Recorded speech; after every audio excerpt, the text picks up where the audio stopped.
प्रदेश, गवताळ प्रदेश नावं तर ऐकलं असतील ना जॉग्राफी, त्यांनाच कोणते प्रदेश म्हणतात?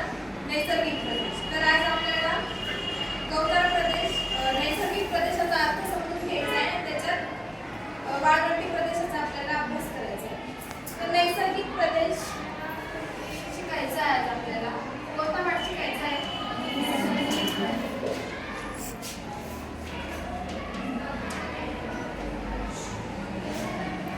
नैसर्गिक प्रदेश म्हणजे काय माहिती आहे का?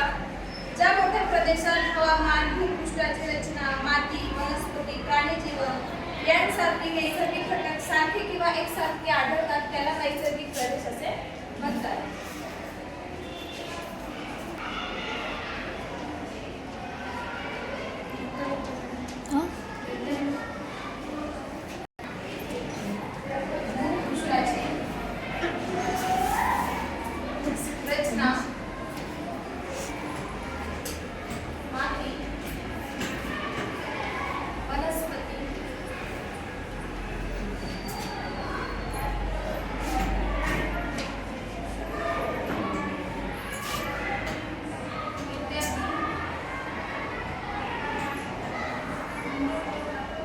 यांसारखी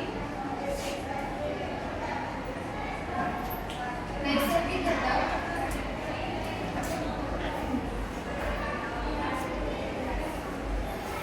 हे सारखे आढळतात.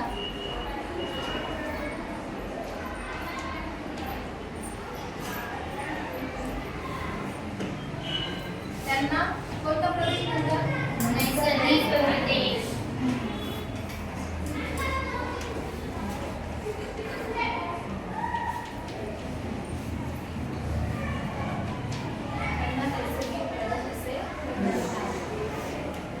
नैसर्गिक प्रदेशाची डेफिनेशन समजली सगळ्यांना? कोण वाचून दाखवेल मला? ज्या मोठ्या प्रदेशात हवामान, भूपृष्ठ, रचना, माती, वनस्पती इत्यादी यासारखे नैसर्गिक घटक हे सारखे आढळतात त्यांना नैसर्गिक प्रदेश असे म्हणतात. बरं, नैसर्गिक प्रदेशाचे वेगवेगळे प्रकार पडतात. त्याच्यात पहिला म्हणजे गवताळ प्रदेश.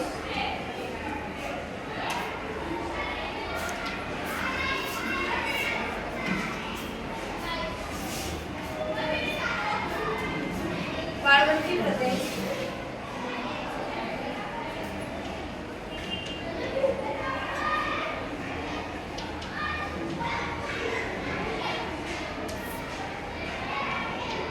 तुंड्रा प्रदेश.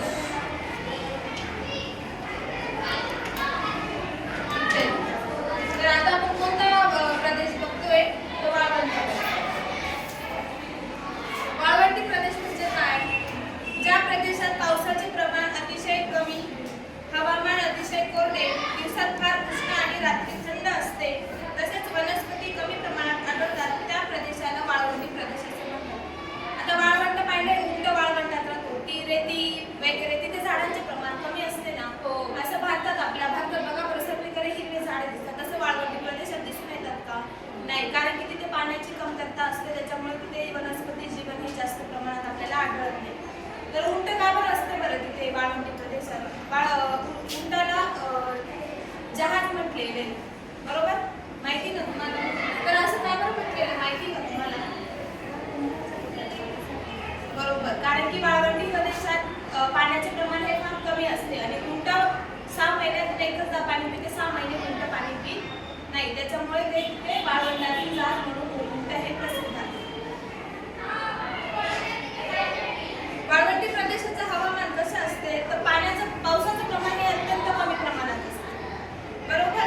काही वाळवंटी प्रदेशात म्हणजे आकाटामा हे वाळवंटी प्रदेश, तिथे पाऊस कधी कधी अचानक येतो, तर कधी कधी पाऊसच येत नाही.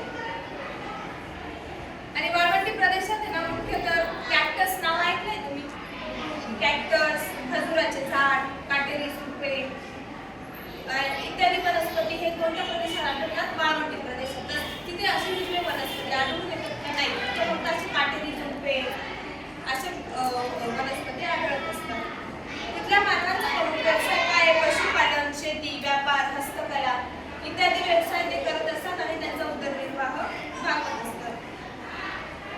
प्रदेशात उंट हा महत्त्वाचा प्राणी आहे, बरोबर. दुसरं, वाळवंटी कोल्हा, कारण की त्याचे कान खूप मोठे असतात आणि उष्णता बाहेर टाकण्यासाठी त्यांना ते खूप मदत करतात त्याच्यामुळे. सरडे, वाळवंटी पार आणि साप इत्यादी प्राणी हे वाळवंटी प्रदेशात आढळून येतात. तसे आपल्या भारतात किती प्राणी आढळतात? वाघ, सिंह, भरपूर प्राणी आढळतात ना. तसं वाळवंटी प्रदेशात हे प्राणी नसतात. तिथे फक्त उंट, कोल्हा, सरडे, साप इत्यादी प्राणी आढळून येतात. बरं, समजलं तुम्हाला?